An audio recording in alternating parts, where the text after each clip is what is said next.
As a symptom of my obstinate refusal to remain current, I present to you another belated review. This one concerns a roguelike that did not annex the greater part of Twitch upon its release. In fact, it doesn't strictly consider itself a roguelike, but rather a permadeath dungeon crawler. Honestly, neither of those labels do it any particular degree of justice, but what we have here in any case is a game called TinyKeep, developed by Fi Games and published by Digital Tribe. TinyKeep mostly dedicates itself to its core gameplay, which does much to further the relatively unexplored art of running away. You start the game without any means of defending yourself and are required in the first level to find a sword and shield, so the strategic retreat is the very first mechanic that's introduced to the player. The combat consists pretty much entirely of sword, shield and scarpering, but the levels are paced so that this simple system is employed by the player in an increasingly complex manner. Timing becomes more important, as does the need to keep distance between the player and any large groups of enemies, and then the enemies themselves become tougher. One weapon I've overlooked is the environment, although that's kind of a double-edged sword. There are traps, braziers and immortal rock giants, all of which coincide with progressive degrees of inconvenience, and are as much a threat to the player as the enemies. After reaching a certain room in the third level, which starts out as a more conventional keycard puzzle arena, the player will be forced to initiate a skeletal invasion to progress to the next floor. The first invasion the player has to overcome strikes with the indifference and conspicuousness of a ton of bricks. It is quite the arse-spanking difficulty spike for those who haven't fully come to appreciate how essential it is to flee at most given opportunities. The AI works pretty well, and particularly so in groups. Skeletons tend to spawn in large groups and enemies will often flee in search of greater numbers. The best approach is to seize upon instances where the enemies are few in number and employ hit-and-run tactics at times. This is where the complexity comes in.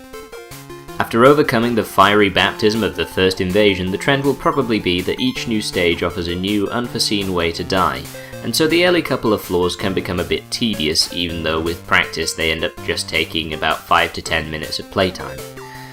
This does give the player a time to experience the various upgrades on offer, though perhaps unfortunately they're assigned randomly when purchased, and it's a lot more beneficial to have certain upgrades sooner rather than later. The health pickups are a bit of a pain because it's easy to accidentally waste them when charging around the environment, and it'd be nice if the screen shake could be dialed down a touch because it's not something I'm a particular fan of. Also, I'm not sure the developers took into account just how many jump upgrades the player can buy, but the result is actually something I'd quite like to stay in the game, invisible ceilings be damned. It took me a little while to get used to the camera controls, but once I did, I was fairly convinced that this was the best way to present the game. The art style has its quirks and could be a little rough around the edges, resulting in all of the human character models bearing similarly haunting, jaded expressions, but mostly it bears a subtle cartoonish charm and eventually starts drawing on a wider colour palette. The environments are dressed and designed nicely for the most part, though in places the player could become frustrated from getting snagged on recklessly positioned crates. Also, it'd be best not to look to your in-game map for directions, given that blunt crayons could have been used to devise a better interpretation of the floor plan. Overall, there's nothing about the presentation that significantly distracts from the experience. There's a lack of graphical options, but the game runs smoothly. There's a few nice touches here and there as well, like the discrete UI and the entertaining and skippable cinematic sequences at the beginning of each level, and the dynamic lighting. The music and sound effects are lively and fit well with the pace of the game at all times.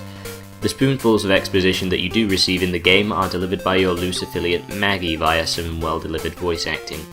There's also some unobtrusive humour worked into the writing, which can be applauded for not being overbearing at the least. The only thing that really holds this game back for me is something that was always going to hold it back, and it boils down to repetition.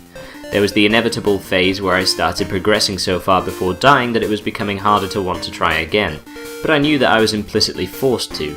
Although there's no persistent measure of progression or declining difficulty like in Rogue Legacy, this is still a game that requires you to learn it bit by bit before you beat it.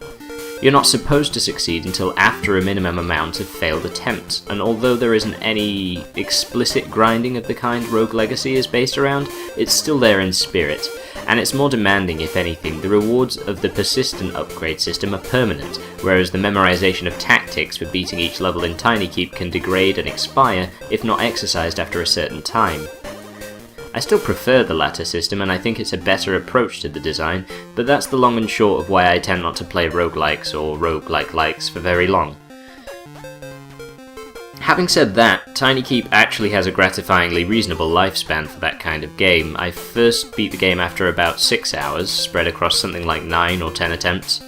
After that, there's a couple of different endings you can pursue, some of which require more time than others. There is a New Game Plus mode, but it acts more as a higher difficulty level, simply removing health pickups and regeneration between floors. What the game might really benefit from would be the kind of social elements that lend Spelunky its longevity, given that I find the core gameplay of TinyKeep far outstrips that of Spelunky. What I really enjoy about TinyKeep is that it doesn't compromise the speed or depth of the gameplay with extraneous features. It's well executed and perfectly paced, to the point where describing it as a dungeon crawler seems ill-fitting. It's an accessible, entertaining and succinct iteration of a genre that's littered with half-baked or drawn-out gaming experiences, and I think it deserves to sit higher in the pile than it currently does.